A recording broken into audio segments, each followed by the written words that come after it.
Мен азыркы тапта Москвадамын жана Москвадагы мигранттар менен тааныштырууну улантуудамын. Бияка өтүңүздөр анда. Кыргыз кинотеатры бар, жаңы ачканда бөлөк жактан ачтык элек. Эмнегедир мигрант деселе аябай көчөдө бомж болуп калгандарды, же болбосо көчө шыпыргандарды, же болбосо курап жүргөндөрдү элестете берет да. Бирөөнү эмес, 1000 кишиге жардам берсе алындай айтылбайт да. Алса кандай жардам берди? Эмнеге жаранды калдың? Бул жакта жашаган сага ыңгайлуу экен. 2006 келгенде 30 киши бир квартирада жашачу. Кулабыз чалып калганда мигрант бири-бирин сатышат экен анан. Ириңди чукканды жакшы көрөсүз го. Ушинтип чукуп аттуу эле анан какой-то общий ассоциация кетет да. Учурда Москвада мигранттарды байкуш деп айткандан аябай эле алыспын. Средства массовой информациядагы эмнеге жакшы дейт, жаман нерсеге батыш дейбиз да. Бизнес тренинг, семинар, мындай айтсаң келе сону карагандай карачы да.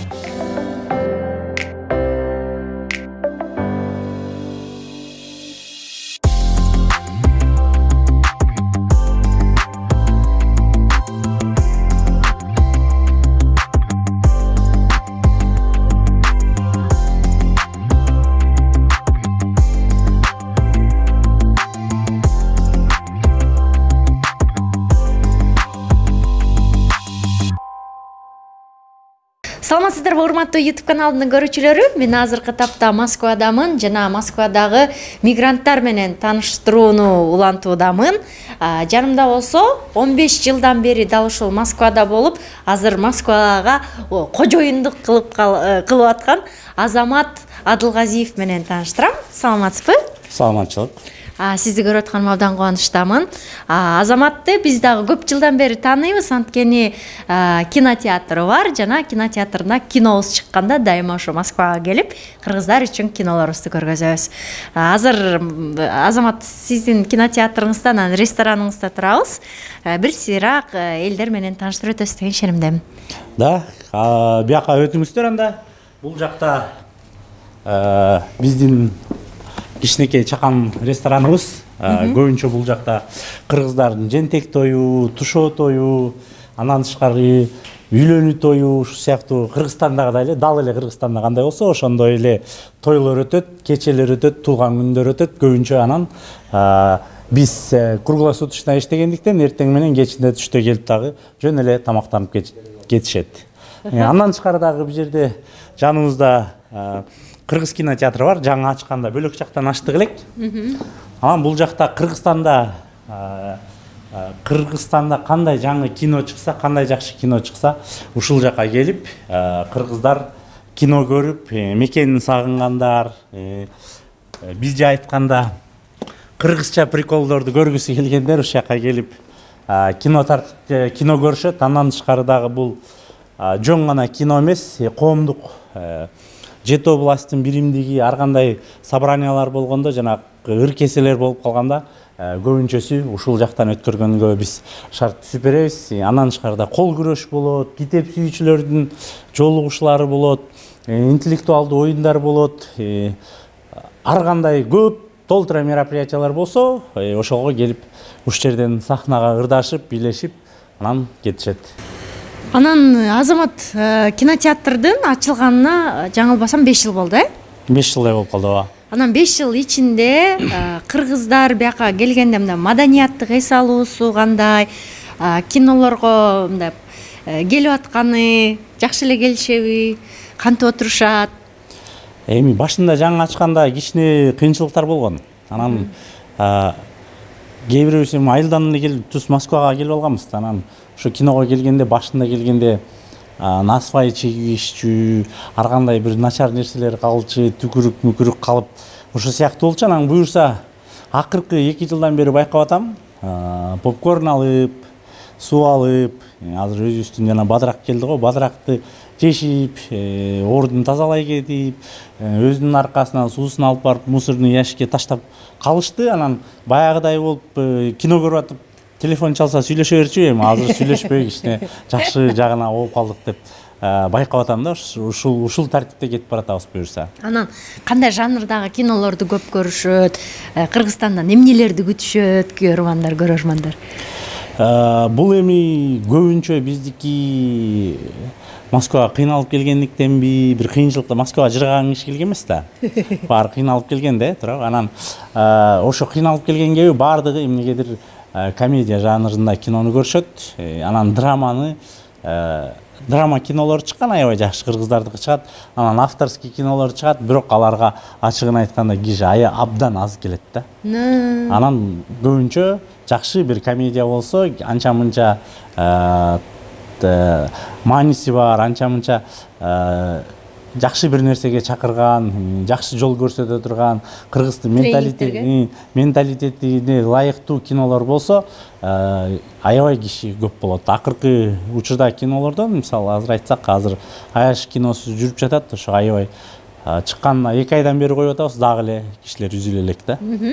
Сон бул кинотеатрды негизи эле ачып атканда далай эле кыйынчылыктарды көрдүк деп айтып каласыңарго? Оңой болгон жок, муну раскрутка кылганга деп. Анан силерден бөлөк деле башка адамдар кинотеатр ачууга уруксатпы? Эми бизде биринчиден аябай кыйналдык чынында. Кыйналганда мен жалгыз эмесмин, 2 партнерым бар. Менира Эрнис деген. Анан алар бул биринчи кинотеатрды бөлөк жактан ачканбыз. Ачканда баш аягы бир 5 миллиондой салганбыз. Анан 5 миллионду актай алган жокпуз. 2 жыл иштедик, 1 жыл иштедик, 2 жыл иштедик. Киного келип атышты, бирок кино Кыргызстанда ачыгын айтканда жылына 4 же 5 мындай кассовый кино чыгат да. Калган кинолор өзүн дагы актабайт, киши деле келбейт да. Ошондуктан башында ошол банкрот болуп деле токтоп калсак болмок. Анан коем ушуну баштадык деп, анан бир чети эмнени байкадык биз, ошо тиги кинотеатрды ачкандан кийин киноактерлордон, кинонун авторлору айтышты, аябай жакшы салым коштуңар депчи. Аябай жакшы. Анан кино индустриясына дагы кичине болсо дагы салым кошуп туралы деген ойдо. Анан кээ бир учурда да жайында, например, өзүбүз аренданы, персоналды полностью өзүбүздүн чөнтөктөн чыгып калат. Жакшы кино чыкканча ошентип кармап турабыз да, анан кете берет. Экинчи сурооңузга болсо, ача берсин. Монополия кыла алган жоксуңбу? Жок, монополия кылган жокпуз, ача берсин. Бирок эми ачыгын айтканда, бизде жылына бир 30-40 кино чыкса, мындай ачса болот да. Анан бизде жылына 5 кино чыгат. Ошого байланыштуу мындай неме деле жок да, мындай аябай спрос жок. Аябай. Мисалы, зарубежный фильмдерди кошо көрсөтө турган болсо, ача берсе болот да. Ошо. Сонун анда биз маегибизди башка жактан уланталы. Негизи эле мындай мигранттар менен передача жасаганымдын себеби, Азамат, эмнегедир мигрант деселе аябай көчөдө бомж болуп калгандарды, же болбосо көчө шыпыргандарды, же болбосо курап жүргөндөрдү элестете берет да. Анан мен ушундай курмандык бир ой жүгүртүүдөн чыгарып элдерди, анан Москвада кыргыздар деле мындай аябай өзүнүн бутуна тың турган мыкты жарандарыбыз бар деген нерсени аябай көрсөткүм келип атат да. Анан сен негизи эле мигрант десе, байкуш мигранттар дегенде, бул сен мындай намысыңа тийге турчу сөздөрбү, же чын эле байкуштар көппү бизде? Эми ачыгын айтканда байкуш болуп келгендер көп да. Баарыбыз тең эле байкуш болуп келгенбиз да. Кыргызстанда кандайдыр бир кыйынчылыктар менен кээ бирөө урушуп келген, кээ бирөөсү ажырашып келген, же качып келген, кээ бирөө кредит алып жаба албай келген, кээ бирөө бир туура эмес иш кылып коюп, законго каршы нерселер менен келгендер көп да, чындыгындачы. Бирок азыркы учурда анан соода кылып келгендер көп. Азыркы учурда Москвада мигранттарды байкуш деп айткандан аябай эле алыспын. Анткени биз кыргыздар мындайбыз да, кыргыздар эмес негизи өзү средства массовой информациядагы эмнеге жакшы дейт, жаман нерсеге батыш дейбиз да. Мисалы, бирөөнү бирөө союп кетсе, ал аябай жарылып кетет да. Резонанс. Бирөөнү бирөө жардам берсе, бирөөнү эмес, 1000 кишиге жардам берсе, ал мындай айтылбайт да. Жакшылык болсочу. Анан ошол эле Кыргызстанда сатылып аткан үйлөр, биринин аркасынан бири өсүп сатылып аткан үйдү ким алып атат? Мигранттар алып атат. Заңгыраган тойканалар курулуп атат. Кимдер? ошол эле мигранттар барып төбөт көрүп атат. Анан элестеткиле, мисалы Кыргызстанда квадрат метр $750 бир квартираныкы. $750 зарплата жок да. Демек аны мигрант алып келип атат да. Көпчүлүгүн. Анан азыркы учурда мигранттардын байкуш эмес, мындай жүрөк жылытаар нерселер аябай көп. Мен 3 анализди айтып берейин. Мен өзүм мындай реально көзүм менен көргөн. Биринчиси, биз жаңы келгенде кыргыздар 2006 келгем, ошол убакта кыргыздар мес дегеле мындай бир ресторанга кирип тамак ичиш, кафеге кирип тамак ичиш өзүнчө бир роскош болчу. Бир эле да, бирөөсү бул. Анан азыркы салыштырсаң, азыр үйүнөн тамак жасаган кыргыз жок. Москвада чайхана ал убакта ресторанга кирип тамак ичкен кыйын болсо, азыркы учурда кыргыздардын ресторанын 100-200дөн ашык.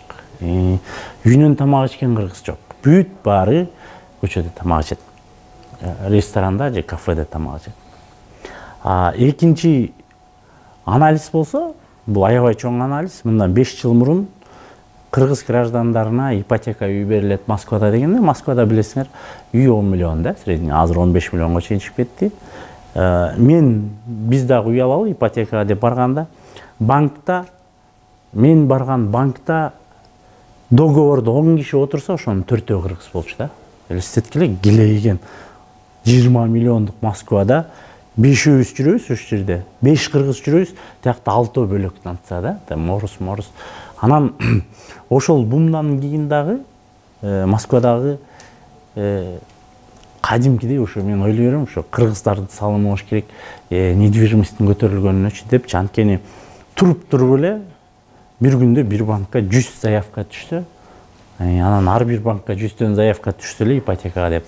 Соответственно, спрос бар экен деди дагы, үйлөр пандемияда болуп калды, үйлөр мисалы биз алган үйлөр азыр 2 эсе көбөйдү. 3 жылдын ичинде 7 миллиондук үйлөр 14 миллион болду да.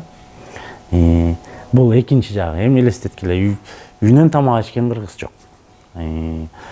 Мурун квартира истесе, жашайын деп, мисалы биз 2006 келгенде 30 киши бир квартирада жашачубуз. 30 киши бир квартирада жашачубуз.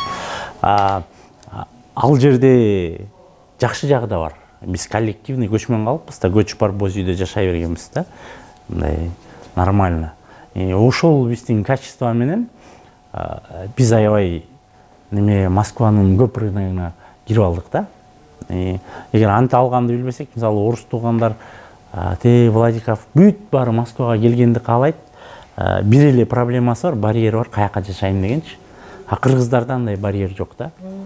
Бир бурчка жашай берем деп, боз үйдө жашагандай эле бир комнатада жашап. Эми анын ал жактын плюстары да бар, минустары да көп, аябайчы. Мисалы үй бүлөлөр келет, тиги болот, анан ар кандай мисалы үй жок жүргөн жаш бала болсоң, эркек бала болсоң, анан кыз болсо дегендей, анан ар кандай туура эмес жактары да көп, бирок ошентсе дагы эми андан азыр чыгып алдык да. Кичине үйдө чыгып алдык. Азыр Москвага келген кыргыздар мурун эптеп бир машина алып кетсем болду Кыргызстанга деген ой болсо, азыркы учурда Москвага келип Кыргызстанда бир мен барганда өлбөй турган, күнүмдүгүмө жашай турган бир бизнес ачып кетейин. Жок дегенде 2-3 квартира алып коюп, ошолорду сдавать этип жашай берейин деген ойдо келип атышат да. Анан үчүнчү анализ болсо, биз Москвага келгенде бизнес тренинг, семинар, мындай айтсаң келе сону карагандай карачы да, элчи. Мындай эмне дөйрөт деп окатын кылып кетпейби депчи. Азыркы учурда ушул эле Москва мигранттардын арасынан санап бүтпөйсүң. Саморазвитие боюнча окутам, өзүңдү өзүң жең, ийгиликке жет, миллионер бол деген тренингтердин башыңа ташат. Анан мен ойлойм, бул менин оюмча андай масштабтагы тренинг, семинар, онлайн курс, офлайн курсу орустарды деле асып болуш керек. Мен бөлөк нацияны албай эле коеюн. Ушу кыргыздарда аябай көп да. Анан бул дагы болсо кандайдыр бир таасирин тийгизди. Анткени биз 5 жыл дебейин, 7 жыл мурунго дейм, биринчи жолу тренингтерди өткөзүп баштаганда бир эле кыз бар болчу, өзүнүн салону барчу. Ошол келип салон ачып иштеткиле мондай деп атканын билем да. Азыр болсо кыргыздардын салонун санап бүтпөйсүң. То есть салонун ушунча кыргыздардын тырмак боегон, каш боегон, там азыркы учурда эле анысы аз келгенсип, азыр уже пластический хирургияга өтүп кетти да. Бул деле болсо аябай жакшы көрүнүш да. Анан биз анын баарын көрбөй эле, ушунча ийгиликтүү көрбөй эле, анан бирөө көчөдө калса ошону көрөбүз. Бирөө бирдеме болуп кетсе аны көрөбүз. Анан бирөө эскортница болуп иштеп кетсе ошону көрөбүз да. Анан ошону биз кыргыздар мындай ириңди чукканды жакшы көрөбүз го. Ушинтип чукуп эле анан какой-то общий ассоциация кетет да. Ушундай экен депчи. Анан мен айтып берем, москвачылык деген понятие бар болчу да мурунчу, мындай улуу менен кичүү жашап калса, үйлөнүп калса эле москвачылык деген менин оюмда понятие бул ийгиликке жеткендик да. Бул өзүнө өзү барьерди бускандык, эч нерсеси жок келип, бул жактан үйлөнүп балалуу болуп кеткендик, эч нерсеси жок келип, машина, телефон, бизнес болуп кеткендик. Анан ошол эле учурда азыр бияка келип Кореяга кеткендер толтура, бияка келип Европага кеткендер, бияка келип Америкага кеткендер толтура. Россиянын жерлеринде өзүнүн фермасын ачып, кадимки эле көчмөндүк жашообузду өткөргөндөр андан көп да. Анан мен ар дайым ошо Инстаграмда деле, Фейсбукта деле, ТикТокто деле кандайдыр бир жакшы нерселерди айтам да. Анан соответственно жакшы нерсе азыраактан жетет, бирок жеткенде точечно жетет да, мындай жөн эле эмес да. Бул ал жетти, калды бир нерсе. Менде максат неме да, мындай бир постоянно. Ал видеону 10 жылдан кийин көрсө деле актуальный боло бере турган нерсе айтабыз да. Анткени жамандык болсо эмне бир жолу бабах дейт, кайра өчөт, анан кайра да бир жамандык издеп чыгарыш керек болуп атпайбы? Азырчы бир начар нерсе издеп көрсөтүп, анан ошондон бир кандайдыр бир хайп кармай издеп атып эле, анан ошо посольстводо эл очередте турат, куурап атат. Конечно, көп миллионбуз биякта. Курагандар да бар. Бирок салыштырмалуу ал бир 3% болуш керек.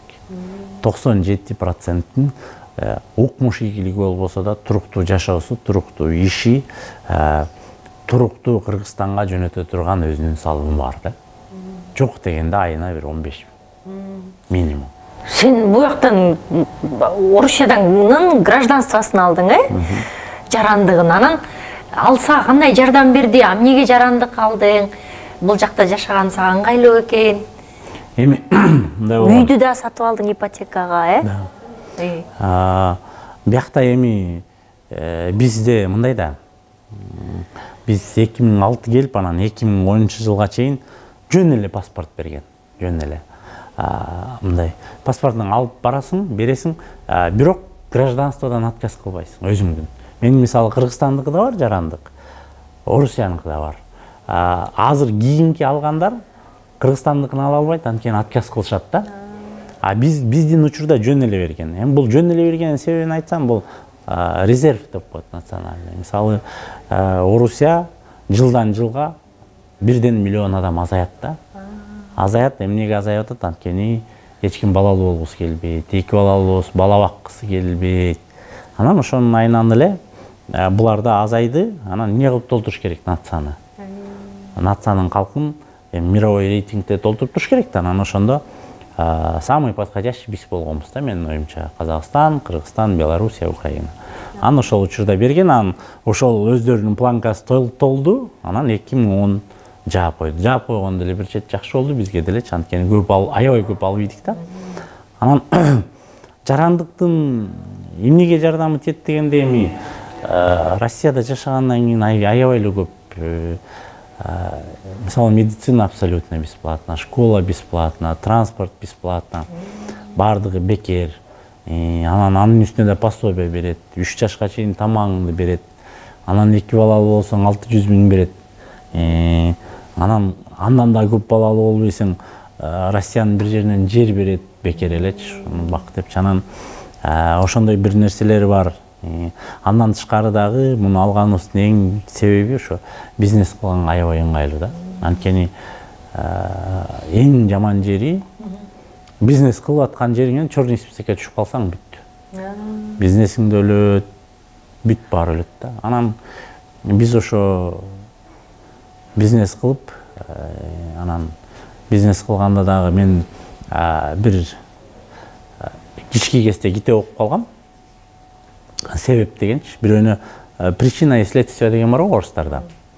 Анан ошондо бир аябай жакшы нерсе уккамда, себеп болуш керек бир нерсеге депчи. Анан менин кандайдыр бир ийгиликке жетип бир нерсе болгонума ынчалык эле бир китеп поездда келатып, китеп окугам. Как стать на одну зарплату миллионером дегенчи. Мындан 10 жыл мурун окугам, бошко 2009 окугам. Ошону окугандан кийин ошол китеп менин ийгилиме себеп болгон. Андан кийин мен монтип жашаса болот турбайбы? Акчаны туура колдонуш керек турбайбы? Муну мындай кылыш керек турбайбы деп ошону бөлүп, банкрот болуп, талаада калып, жалгыз калып атып, бирок болгон китеп тренинг семинарга барып атырып, анан азыр анча-мынча ийгиликтер бар да.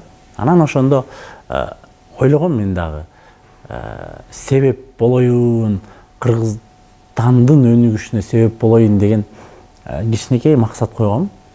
Анан ошо боюнча эле анан Кыргызстандын эмнеси чыкса, Кыргызстандын бирөөсү бир нерсе ачса, бир нерсе кылса, өзүм барып эле рекламасын кылып берем. Анан Кыргызстандан бир продукция чыкса, алып келип бияктан таратканга аракет кылып көрөм. Кетсе кетет, кетпесе жок. Бирок факт в том, что где-то мы именно бул кинотеатрды алсак, мындай эсептегенде эле бир жакшы кино чыкса 1,5 миллиондой беребиз да. Кыргыз авторгачы 1,5 миллион бир 3 айдын ичинде беребиз. Анан мындай өзүбүзгө өзүбүз ыраазы болобуз да. Эми тиги тарткан адамдын Кыргызстандын кино индустрия чыгыш дагы бир жакшы чыгышына жакшы бир салым деп эсептейм да. Анан ошондой эле биздин өзүбүздүн дагы кыргыз магазинибиз бар, кыргыз көйнөктөрү. Анан ошол жактан дагы кыргыз эжекелер ошол жакта сайган кыздар, бизге ошо кийимдерди тигип берген кыздар айтып калышат. Рахмат, ошо силер заказ кылып атып бир үйүбүз бүтүп калды, машина алып алдык деген сыяктуу бир нерселерди угабыз. Анан укканда чындап кичине болсо да бир 15-20 кишинин мигрант болбогонуна салымыбыз бар. Анан ошондой эле выставкаларда көйнөктөрүбүз чыгат, чөкүлөлөрүбүз чыгат, бирдемелерибиз чыгат. Ошол эле жана кечеки театрализованный шоудо тиги шапкабыз, жана малакайыбыз, ошондой нерселерге кошумча кылып турабыз. Анан бул да болсо бир неме да, үйдө өзүңдү өзүң жаткырбай турган нерсе да. Анткени кичине эркек бала кичине үйдөн тышкарак ойнош керек дейт го, мындай үйдөн чыгып бирөөнү бир нерсе кылайын депчи. Анан ошого кичине аябай жакшы түрткү берет, күч берет. Үйдө жатып, мындай элге айтпасаң да өзүңчө ыраазы болосуң да, бирөөнүн сообщениясын окуйсуң да, мондай жакшылык кылып, силер мондай болуп кетти дегенде ыраазычылык айтканда ыраз, бирок бирөөнүн айтканы эле сага мындай бир өмүр бою жете турган нерселер бар да. Ошону эстесең, не зря я прожил депчи. Жашоону жөн эле жашапырмын. Жок дегенде мамлекетинде 5 кишиге салым коштум депчи. Анан ошол ийгилик менен, ошонун аркасы менен өзүмө максат коюп алгам, өзүмө, то есть максат эмес, ал миссия деп коет го дейм. Миссия коюп алгам. Мындай эч жерге жазбай эле башыбызга установка коюп алганбыз. Анан көп эле ошо бияктан да кайрылганда да бирөө бир нерсе ачса, кыргыздардын бир нерсеси ачса, мисалы өзүмдүн кафем бар, өзүмдүн рестораным бар. Анан бөлөк бирөө ресторан ачса деле мени чакыра берет да. Тиги алар каким-то образом билишет мен мындай ичимде эле күйбөт, мен элим тияка кетип калат дебейм деле да. Барып реклама кылып көрсөтүп, бул кыргыздардык экен, ары үйрөткөндөр келип чай ичип тургула, тагы тияка бирөөнө чай бересиңер деп, чай ичесиңер деп ошентип коем. Анан ошонун кесепетинен ошонун бир чоң миссия коюп алгандыктан бир майда чүйдө кээ бир расходдор, кээ бир мындай кейиштүү нерселер жеңил өтөт да. Неге жеңил өтөт? Анткени максатың чоң болсо, бийик болсо, кичинекей нерселер көрүнбөйт. Үйдөгү майда чүйдө проблеманы мен такыр көрбөйм. Мисалычы, мындай ойдун баары тиякта жүрө берет, анан үйдөгүлөргө айтам, мону өзүңөр деле бирдеме кылып кылачы депчи. Ошондуктан мен ойлоп атам, буюрса сиз айтпадыңызбы, кыргыздардын ийгилиги эмнеде, Москвада эмне ошондой эле байкуштар көппү депчи. Чынында байкуштар жок. Байкуштар мен ойлоп аткам, мен байкуштар Кыргызстанда да. Байкуштар Кыргызстанда ошол эле мамлекеттик жетекчилерде бар эмес, коррупционерлерде. Анткени ал байкушта бирөөнүн тартып алып жеп тамагын, мамлекетке түшкөн грантты, акчаны, кандайдыр бир закондорду киргизип жеген адам канчалык деңгээлде тышкы дүйнөсү бактылуу болсо да, ички дүйнөсү жарды да, ички дүйнөсү өлгөн да. Анан ал мен ойлойм, ал ошол байкуш депчи. Мисалы Казакстанды эле көрүп атабыз, азыр президенти байкушпу? Байкуш. Хотя он мог бы в истории человечества остаться человеком великим. Бирок байкуш болуп калды да. Байкуштан да ылдый түшүп кетти да. Ууру, шал болуп калды да. Ошол эле биздин мамлекет жетекчилерибиз. Байкуштан жаман го азыр. Өзүнүн мамлекетине кире албаган, укум тукумуна чейин кире албаган кишиден өткөн байкуш жок да. Москвадагылар болсо убактылуу байкушпуз да, где-то бир. Анан максат коюп жетип кеткенден мамлекетке салым кошуп аткандай мен ойлойм, биз аябай чоң мындай даражада эле болушубуз керек депчи. Сон негизи ошол биз Кыргызстанда жашап атабыз, анан кулагыбыз чалып калганда мигрант бири-бирин сатышат экен, анан бири-бирин минтишет экен, анан бири-бирин деген нерселерди көп угам да. Анан бирок бияка өзүм Москвага келгенде такыр эле башка картинаны көрөм да, дайымачы. Бири-бириңерди колдоп, бири-бириңерди сүйрөп, мисалы үчүн мен силерге окшогон досторум бар эле мындай өзүнүн акыркы акчасын деле башка кыргызга салып сүйрөп жүрүп аткан досторум бар да. Анан ошолорду көрүп эле таң кала берем да. Кыргыздар, биз Кыргызстанда башка картинаны элестетишет, бияка келгенде мен өз көзүм менен башка картинаны көрөм да. Эми бул чындыгында биздин өзүбүздүн уюштуруу жагыбыз аябай күч да. Биздин уюштуруу жагыбыз аябай күч. Анан кээ бир адамдар, дагы эле айтам, кээ бир мисалы мен Нарын коомунун төрагасы болгом былтыр, буга чейин деле Акчол болчу, Өмүрбек деген байкебиз болчу. Ошондо элестеткиле, ушу 3-4 жылда бир дагы мындай сөөк калтырган жокпуз. Бир да сөөк калып кеткен жок Москвада. Ушу тааныбаган эле адамдар ушу биздин жердеш экен десең которот. Бир дагы алкашыбыз калып кеткен жок. Ичкендер чыгат да сөзсүз, ичип кеткендер, жашоодон сүйгөнүнө жетпей алгандар, аялы таштап, же болбосо жигити таштап кеткендер, ичип кеткен, баары Кыргызстанга кетет. Биякта эми ошо сыяктуу эле бөлөк областтар, айылдар, мисалы айылдан эле ош тарапта аларда жарандар көп да, аябайчы. Көп болгондуктан алар даже ошо область эмес, бир эле айыл ошо айыл тургунун кыйынчылыгынан кетирип коет. Мисалы Москвада жүрсөңөр, момуштар мурун убагында көп болчу, аябай азыр деле көп. Мурун азыр Собянин өзүнчө жер ачып ошол жака киргизип койгон да. Мурун Казандын вокзалдарынын тегереги толтура болчу. Ошолордун арасында эми Кудай сактасын кыргыз жок. Эмнеге жок? Анткени элдин ынтымагы бар да. Акыркы акчасы болсо да берет, ошол Кыргызстанга кетип калсын депчи. Анан бизде мындай да, биз аябай намыс күйүбүз да. Кыргыз монтип кетиптир деген бизге аябай оор болот да. Анан барып башка область болсо деле айырмасы жок. Өзүбүз эле жөнөтүп коебуз. Жөнөтүп коелучу деп эле жөнөтүп койгон мүмкүнчүлүктөрүбүз да бар.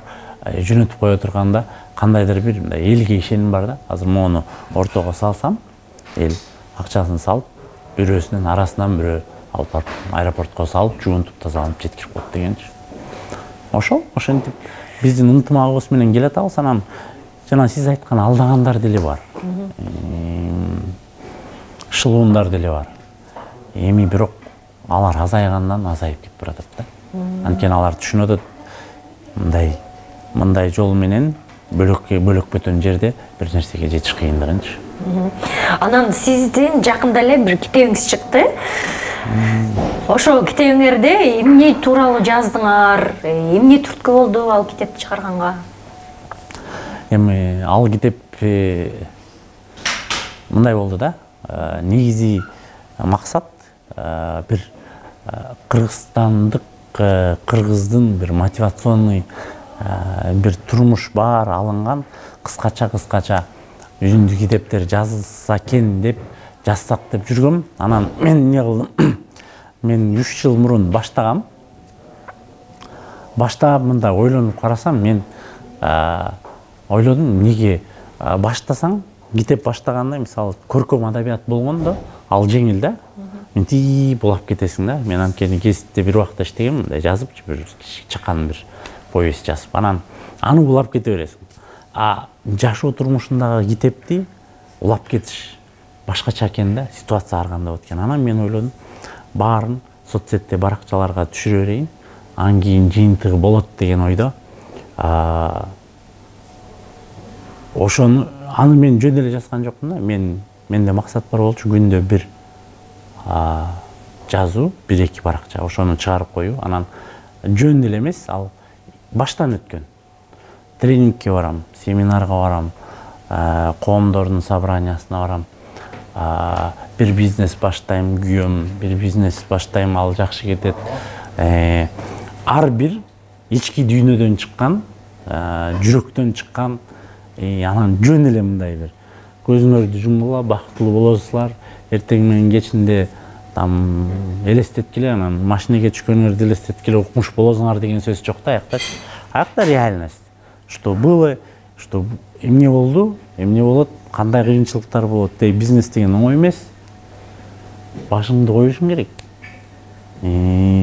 Ошол эле үй бүлөдөгү жашоо, баланы тарбиялоо. Анан эң негизги ошол жактагы посыл жеңил жаша деп койгом, жеңил жаша да, оорлотпо деген.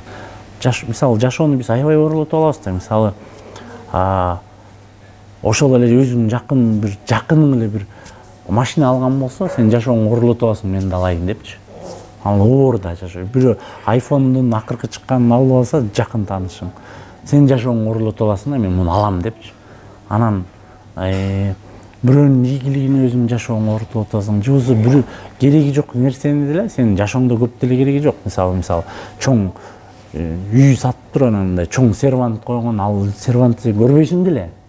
Бирок кандайдыр бир талаптар менен, установкалар менен ойлоп калгансың, ушул жерге ошону коюш керек да. Анан аны койгондо деле жашооң жеңилдейт. Анын бирөөсү чыгат да, бирок мээде болуш керек да бир нерсечи. Өзүңдүн жашооң, өзүңдүн ийгилигиң, өзүңдүн келечегиң. Ал материалдай чоң мындай 60 дюймовый менен 120 дюймовыйдын телевизордун диагоналынан сен 120 дюймовый жашоо бактылык алып келбейт да, алчы. Же бир элитный квартира менен там чоң особняк сага бакыт алып келбейт. Мен ошончо бай болуп баратсам, я бы дорогу построил бы, и каждый раз адам өткөн сайын сооптай өрмөк, мен бактылуумун да. Же болбосо кичинекей бир намазкана куруп койсоң, кишилер кирип чыгып окуйт да, килейген особняк куруп алып, 2 этаж куруп алып туруп, биякта алар айтат, неме депчи. Өзүң жашабайсың. Биринчиден, экинчиден жый акча алып келбейт. Баягы бир байке келип атат, ошол особнякты кургандан көрө кичинекей 20 соттук ошол эле жерге теплица коюп, клубника айдап койсоң, Москвага келип мигрант болбой деле койсоң болот депчи. Аны эч ким ойлонгон жок да, 2 этаж үй, анан обязательно турецкий пластиковый окна, какие-то бир мындай адамдардын установкалары мага мындай туура келе бербейт да. Сөзсүз эле Адидастан же бирдир кийбир каалаганым. Жеңилирээк мындай. Адам качан жеңил жашайт, качан гана аң сезим өйдө болгондо жеңил жашайт да. Ичиң тарып турса, бир нерсеге ичиң күйүп турса, бирөөнүн бир нерсесине ач көздөнүп турсаң, өмүр бактылуу боло албайсың. Адам эч качан бактылуулукту издебей эле коюш керек, бир нерсеге ичиң күйүп атсачы. биринчи ичкиң күйүп аткан өзүң менен өзүң иштеп, мен буга эмне ичким күйүп атат деген суроо берсең, ал жоголот да. Мен эмнеге муну кызганам? Мындагы мен эмнеге ач көздөнүп атам деген суроо жок да. Аны бергенге да мүмкүнчүлүк жок. Неге биздин мээбиз целиком и полностью бирөөнүн нерсесине кирип кеткенбиз да. Оюбузчу бир нерсеге кирип алганбыз. Анан ошондон чыга албай эле жашап эле кыйынчылыктар. Бардыгы анан ошо китепте ушул сыяктуу нерселер жазылган. Анан жазылганда да жөн эле жазылган эмес, какой-то бир итог бар да. Мисалы, адат боюнча бар да. Адат боюнча мен көп китеп окугам, привычкам. Ошондо дагы жазган, адатың өзгөрбөсө, адатың өзгөрбөсө, жашооң өзгөрбөйт дегенчи. Амалың өзгөрбөсө дагы жашооң өзгөрбөйт. Эки нерсени жашоону мисалы өзгөртүш жеңил эле да, адатыңды эле өзгөртүп кой. Жакшы китеп окуп кой, жакшы кино көрүп кой, күндө бирөөнө жакшы сүйлөп кой. Анан жакшы бир керектүү нерсени жөн эле көрбөстөн ошонун түбүн көрүп, мисалы бизнес кылыш үчүн генийдин деле кереги жок. Гений болчу. Барып эле көр. Автосервис турат. Ошондой эле автосервисти аркы кварталдан ач, ага да жетет, сага да жетет, туурабы? Мисалы. Анан болсо болду, болбосо болбой калды. Кээ бирөө бар, бизнес ачып алат да, анан минус кетсе дагы элге уят деп кармап жата берет да, карыз калып, кредит алып. Бул мындай уялабыз да, болбой калды. Кетпей калды бул иш. Талаада калдым. Эми дали жашай берем деп койгондон биз аябай тартынабыз. Мен канча жыл бизнестен күйдүм. Я вообще с удовольствием айтып берем да. Ал болбойт депчи. Мен 10 жолу күйгөм, билбейм, бирок кылып көр. Может, сенин точка зренияң бөлөкчөдүр депчи. Ошол анан ошо нерседе, китепте ошондой нерселер. Анан ошондой эле бияка эми баягы президенттер, ажолор келип мигранттар менен жолукканда дагы дайыма ушул курч маселелерди айтып, анан мигранттардын бир укугун коргогонго аракет кыласыңар да, ошолордун активдүүсүз силерди көрсөтүшөт да. Анан кайсы маселелериңер баягы корголду, кайсы жактан жеңил болду жана кайсы ажо көбүрөөк жардам берди? Ар бир ажо келген сайын, ар бир мамлекеттик ишкер келген сайын биз аябай көп вопросторду беребиз, анан каралат. Анан мындан эң жакшы, эң азыркы учурдагы президент дагы, мен өзүм президентке аябай мындай любитель эмесмин, ачыгын эле айтайын. Анан бирок эң жакшы 3 нерсе киргизип берди Москвага.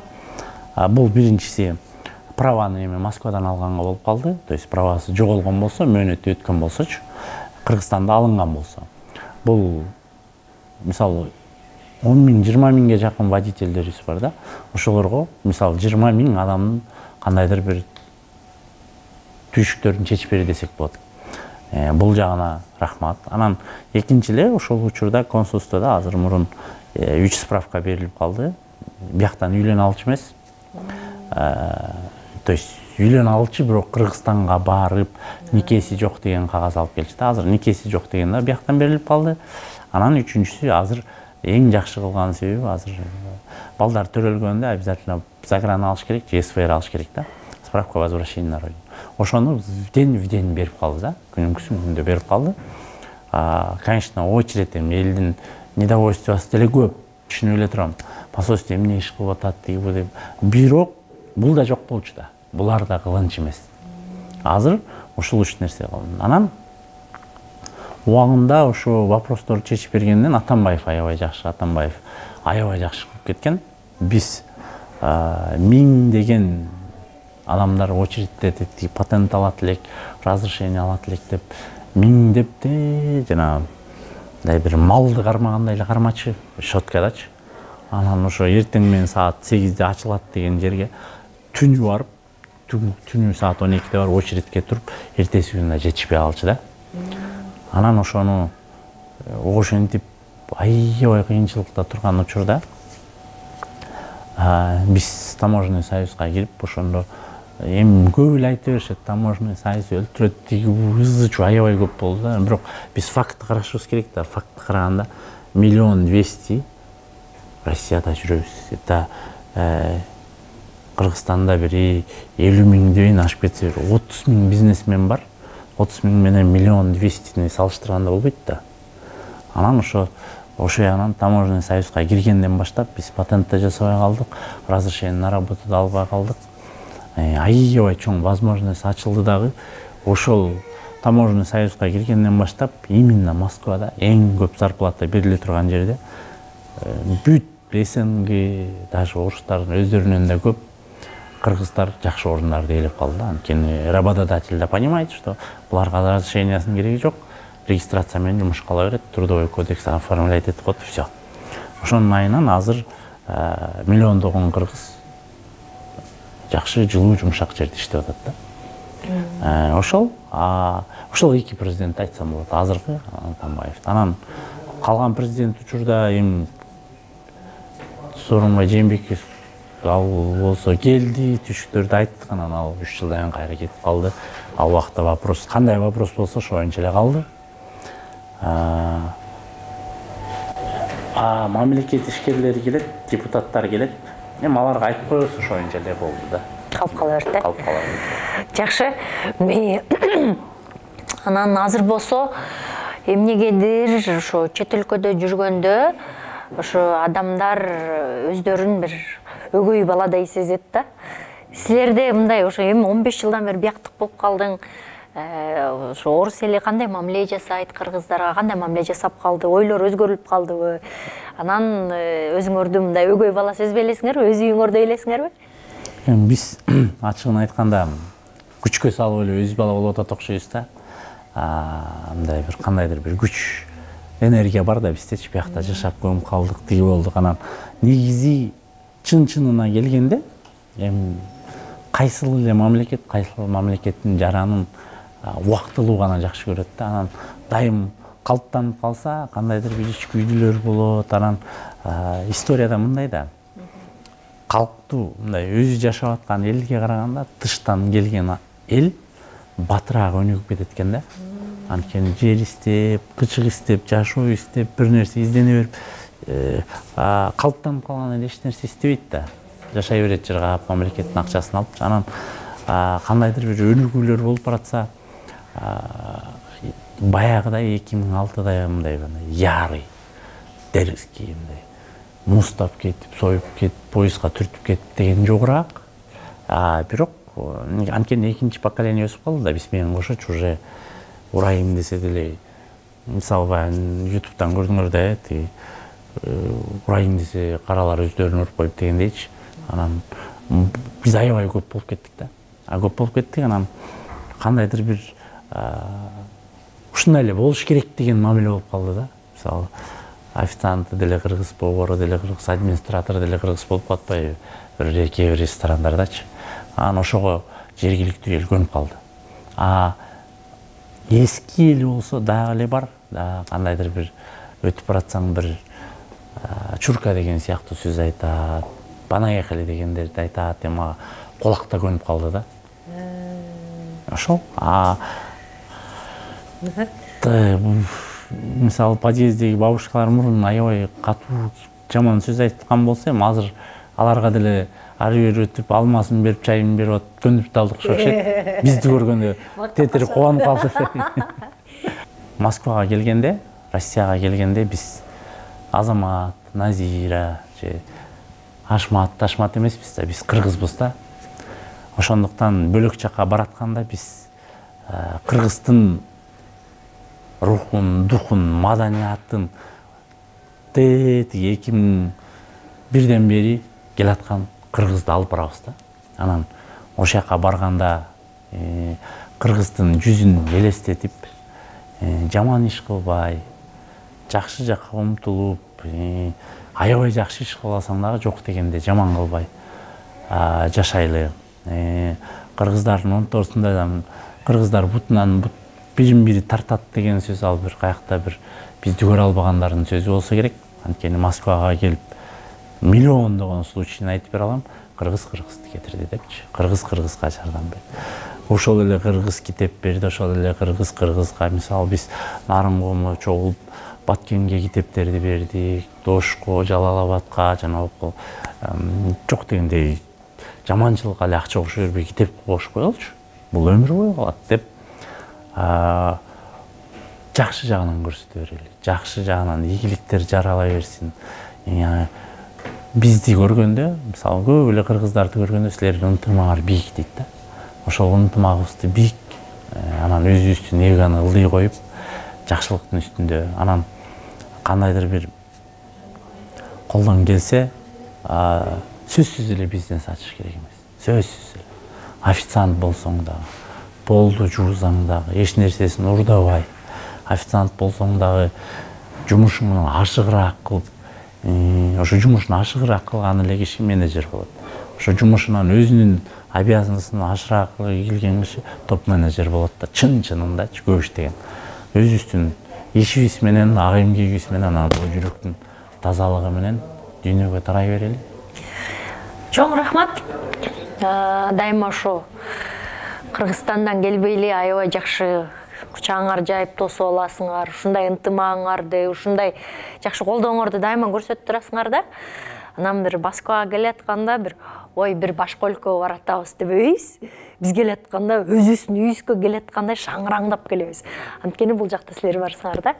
Анан ынтымагыңар бекемдей берсин. Силердин канчалык жакшылыгыңарды көргөн сайын Кыргызстанда жүрөгүбүз ток болуп, аябай жыргап калабыз да. Өзгөчө коронавирус учурунда, же болбосо ар кандай жанагындай тополооң учурунда ушул жалаң чет өлкөдө жашаган, иштеген мигранттардан аябай көп колдоо келет да. Анан биз бул эл адамдары карапайым калк менен ушу мигранттардын ортосунда көпүрө болуп көбүрөөк иштеп калдык да. Силерден акча тосуп алып, элдерге таратып дегендей. Ошондуктан мындай силердин жардамыңарды көбүрөөк көрөбүз.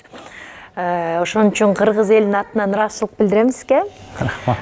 Жана ошо Москвадагы иштеп жашап жүргөн мигранттардын баарына ыраазычылык. Рахмат, бар болуңуздар, ишиңиздер илгери боло берсин. Рахмат, өзүңөргө да ийгилик. Сиздин дагы жаңылыктарыңыз, сиздин дагы интервьюңуздар көпчүлүккө дем берет деп ишенем. Өнүгүп өсө бергиле, кыргыздардын ушинтип ийгиликке жеткендердин жакшылыктарын, ийгиликтерин жаңырта бериңиздер. Урматтуу YouTube каналымдын көрүүчүлөрү, биз азыр Москвада ийгиликтүү адамдарды атайын тартып интервью кылып атабыз. Кудай буйрса силерге да жаат деген ойлойбуз. Анан оюбузда биздин канал Түркияга мисалы үчүн сапар алганы турат, же болбосо башка өлкөлөргө дагы баргыбыз келет. Эгерде биз дагы өзүбүздүн ийгилигибизди көргөзөбүз, элге айтабыз деген оюбуз бар, мүдөөбүз бар дей турган болсоңуздар, анда сөзсүз мен менен Instagram аркылуу, баракча аркылуу байланышып койсоңуздар болот. Бул жаңы долбоорубуз, буйрса, биз байкуш эмеспиз, биз өз жашообуздун кожоюнубуз.